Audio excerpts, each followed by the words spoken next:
Good day, ladies and gentlemen. Welcome na naman sa isang video na magbibigay sa inyo ng kaalaman at paalala, pati na rin reminder, ladies and gentlemen. Ito po ay isang babala at pag-iingat po sa publiko again and again. Hindi lang po ako nagpapaalala, pati po yung mga sikat na mga online platforms, kamukha ng GCash, pati Facebook, lahat yan, mga online banking. Ingatan po ninyo ang inyong account. Hindi lang yung mga bank account o yung mga financial instrument na mga account, no? Ingatan nyo rin po pati ang inyong mga Facebook account, ang inyong TikTok account, Instagram account. Ingatan sa paanong paraan. Wag na wag po ninyo itong ibibigay, ipapahiram yung username, yung password, yung OTP sa mga taong hindi ninyo lubos na kakilala. O kahit sa kakilala po ninyo, wag po ninyong ibibigay basta-basta. Bakit po? May isa pong modus ngayon sa mundo ng anong tawag nito, express trade. Yan, yung mga credit trading, yung mga real-time conversion. Ano yan? Mga real-time conversion, may modus po ngayon na kumakalat.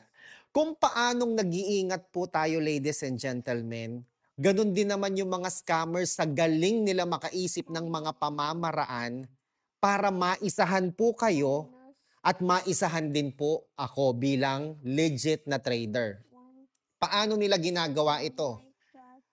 Magpapatrade kayo sa kanya dahil naengganyo kayo sa kanyang mga Facebook post. Okay? O kaya siya mismo ang nag-PM sa inyo. Nalaman niya na interesado kayong mag-trade. Paano niya nalaman? Kasi member ka ng mga community na mga gustong magpa-convert, gustong magpa-trade. Member ka doon. Hindi mo alam na isa din sa mga member ng community na yan, yung mga Facebook group na yan, ay scammer. Ipi-PM ka niyan ngayon. Pagka-PM niya sa'yo, aalukin ka niya na sa kanya ka na magpa-trade. No? Pag sa kanya ka na nagpa-trade, mag-uusap na kayo niyan. Tapos niyan, etong kausap mo na to ngayon, mag-chat-chat, gagawa yan o meron na yung isang Facebook account. Hihilingin niya sa'yo na i-add friend ka niya. So, magiging friends na kayo sa Facebook. Tama. At kapag friends na kayo sa Facebook, mga kaibigan, magkakaroon na siya ng access sa iyong mga pictures. At pag nagkaroon na siya ng access sa iyong mga pictures, lalo na ang profile picture, pati cover photo mo, ito po ay kanyang gagayahin. No? So halimbawa, DJ Chico Arellano, gagayahin niya mula doon sa picture, sa pangalan, sa workplace, pati kung sino yung asawa mo, gagayahin po niya. Gamit ang ibang Facebook account na peke na naman. Nagets niyo po? So ngayon, itong katransak ninyo na di umano ay magte-trade sa inyo o magko-convert ng inyong mga credit line, hindi niyo po alam na ginagaya na niya ang inyong Facebook account. Okay? Ngayon, eto po. Nagaya na niya ang inyong Facebook account. Yan ngayon, yung scammer na yan, gamit yung cloned ha? Ginayang Facebook account mo, yan ngayon ang magchat-chat sa akin. Okay? Nagets nyo na? So meron ako ngayong ka-chat na akala ko tunay kasi ginaya nga yung tunay. Okay? Mag-chat-chat siya ngayon, magpapakonvert siya sa akin. Ngayon, bilang to confirm, to validate, ang mangyayari niyan ngayon, mag-chat-chat ako using TikTok account. Doon sa account holder ng TikTok, for example. Ngayon, ang mangyayari niyan, siyempre, ang alam mo nga, di ba, ang kachat mo, yung mismong may-ari din ng store, nung ay may mismong nagko-convert, di ba? So, lahat ng sasabihin niya sa'yo ngayon, maniniwala ka.